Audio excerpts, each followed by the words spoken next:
This is a team that has struggled a little bit, albeit against really, really, really good teams, but they haven't been able to close out close games. And to be able to do that today, I think gives them a huge amount of confidence, and probably gives Nate a huge amount of confidence too, going to the SEC tournament and then obviously the NCAA tournament. This is a team that you had preseason number 1. I had them preseason number 2. And I think today we felt like, okay, you go into Auburn and you win a game like this. All right, you've solidified yourself as a legitimate national title contender again. Mike?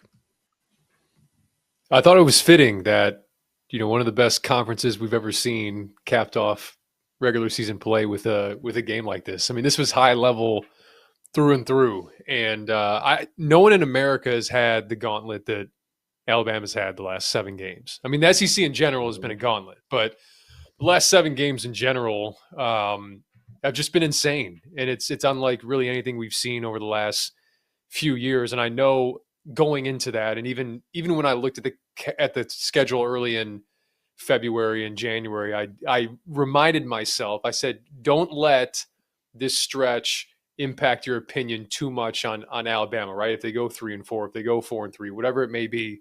Because like you said, Jeff, I do think they can still contend for a title. And I know Nate Oats has tested these guys and on this stretch with their toughness and, trying to demand that from them, command that from them every single night. And I thought tonight and, on the biggest stage and against the number 1 team in the country, they were the tougher team. Yeah, they were, and we are now joined by Alabama head coach Nate Oats, who is back home after going into Neville Arena and picking up that win. Nate, 93-91 overtime, game-winning shot, Mark Sears. You got to be feeling pretty good right now, beating your biggest rival like that. No, it was good. I mean, my voice is shot. That place is kind of loud. Shot.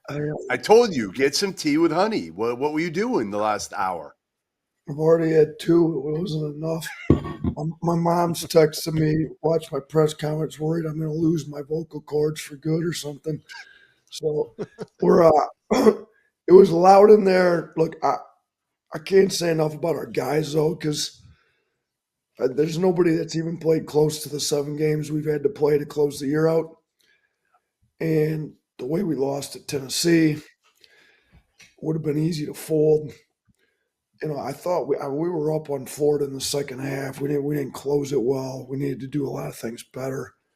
But to lose 2 in a row, to lose on our senior night, and then to be able to gather themselves together and go to Auburn.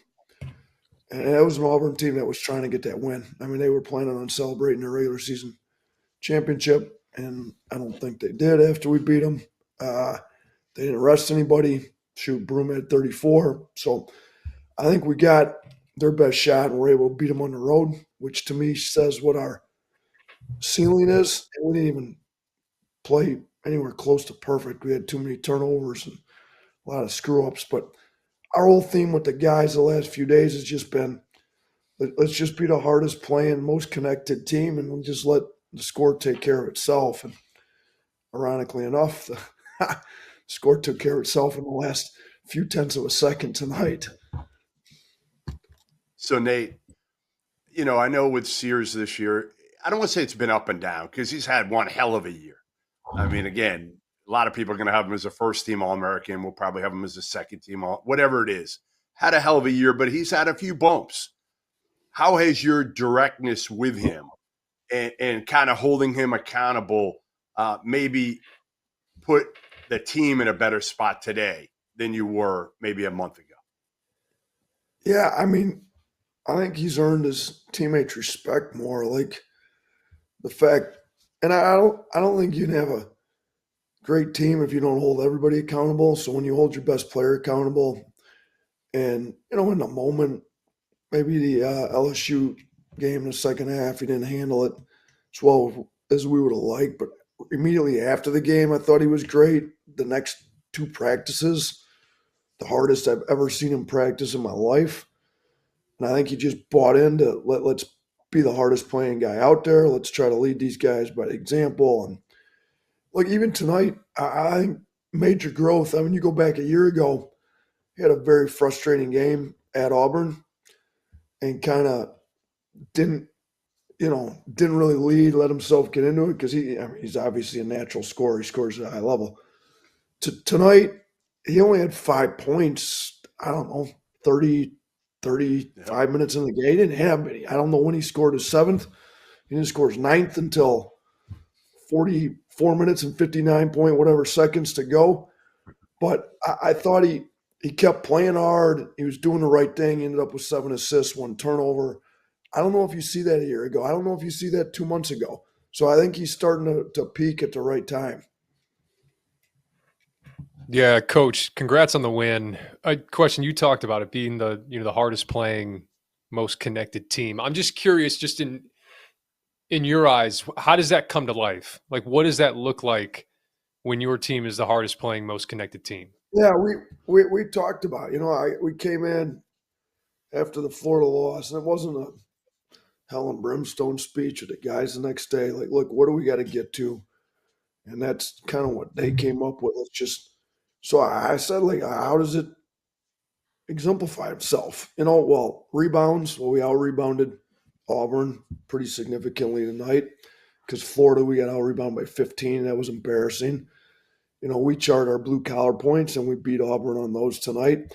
Transition points, are we running harder than them? Well, Cliff got some lobs. They had some transition, but they were more off our turnovers, points off turnovers. They had us double 20-10. So our thing was no matter what, bad plays, turnovers, missed shots, tough calls by the officials, just keep playing hard. Just be the hardest playing group out there. Let's try to make more blue-collar plays, out-rebound them.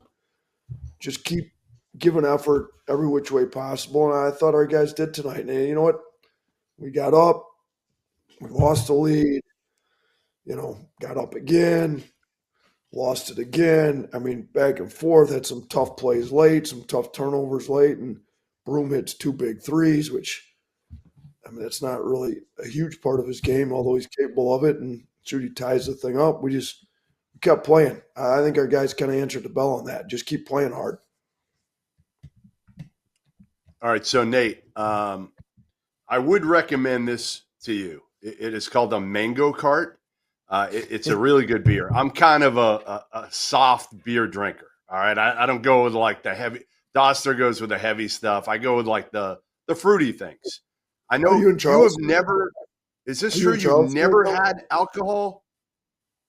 No, I don't drink. I got a hard enough time keeping myself on the straight and narrow and without drinking. So it's probably just a good idea for me not to drink. Although, so how do you celebrate? What do you celebrate with, like a Diet Coke? Like what's the drink of choice? Lemon Perfect tonight. I don't know. Lemon Perfect. I celebrate. I'm trying to break the killing now. I celebrate by watching the Field 68. That's how I celebrate. Great answer. Hey, that's the best. That's like a commercial you just gave us right there.